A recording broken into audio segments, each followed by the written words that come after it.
एक दफ़ा का जिक्र है जादुई सल्तनत एवरलाइट में, जहां सुनहरी दरिया सूरज की रोशनी में चमकते और जमरद्दी जंगलात अपनी कदीम सरगोशियां करते एक नौजवान लड़की उमेरा रहती थी।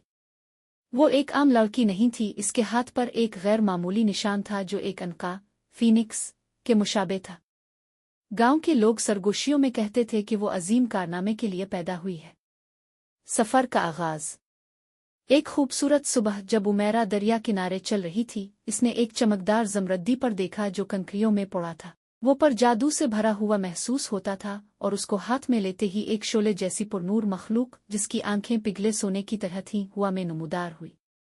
ये फ़ैरो था, एवरलाइट का आखिरी अनका। उमेरा फ़ैरो ने नर्म लेकिन गूंजती हुई आवाज में कहा, सल्तनत को शदीद खतरा लाहक है। साय के बादशाह ने सुबह के क्रिस्टल को चरा लिया है जो अंधेरे को दूर रखता है। सिर्फ वही जो अनका के निशान का हामिल हो इसे वापस ला सकता है। तुम्हें खोखले पहाड़ों की जानिब जाना होगा और मुकम्मल चांद से पहले क्रिस्टल वापस लाना होगा, वरना एवरलाइट हमेशा के लिए अंधेरे में डूब जाएगा। खौफजदा होने के बावजूद उमेरा ने फैसला किया कि वो अपने लोगों को मायूस नहीं करेगी।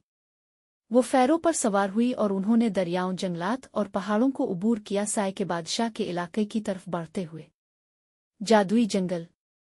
जब वो जादुई जंगल में दाखिल हुए, जो अपनी फरेबकारी के लिए मशहूर था, दरख्त हरकत में आ गए जैसे जिंदा हों, उनकी जोड़ें मुड़ती हुई और शाखें ड्रोनी बाहों की मानिंद बढ़ती हुई। फ़ैरो ने उमेरा को खबरदार किया, उमेरा मोहतात रहो, ये जंगल अपनी चालें रखता है। अचानक एक चमकदार धुंध ने उन्हें घेर लिया और उमेरा को हंसी की गूंज सुनाई दी। धुंध में से एक खूबसूरत एल्फ नमूदार हुई, जिसके चांदी जैसे बाल और चमकदार आंखें थीं।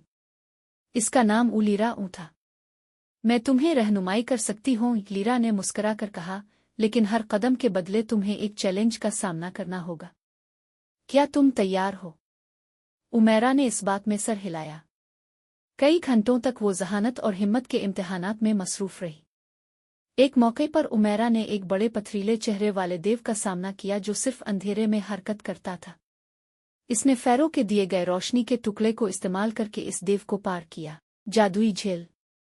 जंगल के पार एक जादुई झील थी जिसकी सतह आसमान के बजाय माजी के भूतों की तस्वीर दिखाती थी। यहाँ उमेरा को अपने खौफ और नाकामियों का सामना करना पड़ा। जब इसने पानी में देखा तो इसे अपने गांव, खानदान और दोस्तों का अक्स नजर आया जो अंधेरे में डूबे हुए थे। मायूस ना हो, फ़ैरो ने सरगोशी की और उसका नूर उसके अंधेरे ख्यालात को दूर कर दिया। इसकी मौजूदगी से उमेरा का हौसला बहाल हुआ और वो और फ़ैरो झील पार करके खोखले पहाड़ों तक पहुंच गए, जहां साय के बादशाह का किला आसमां में तूफानी बादलों के दरमियान घिरा हुआ था। आखिरी मुकाबला। साय का बादशाह एक अंधेरे वाले बड़े हाल में इसका इंतजार कर रहा था, जहां नीली सर्द आग के शोले डरूनी साय बनाते थे। वो उमेरा से कई गन्ना बुलंद था और उसके हाथ में सुबह का क्रिस्टल था।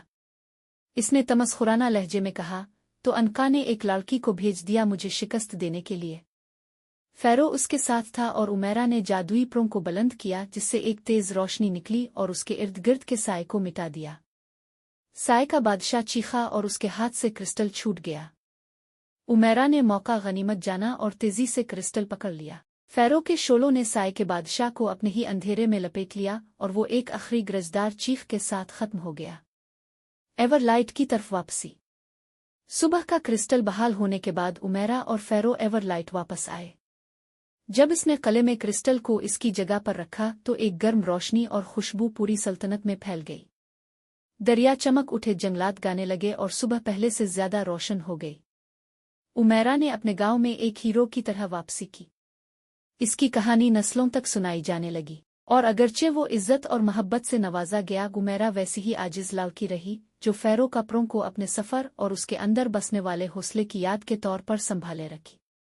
यूं एवरलाइट में उमेरा, जिसके हाथ पर अनका का निशान था, की कहानी हमेशा उन लोगों को हौसला देती रही जो ख्वाब देखने और अपने खौफ पर काबू पाने की हिम्मत रखते हैं।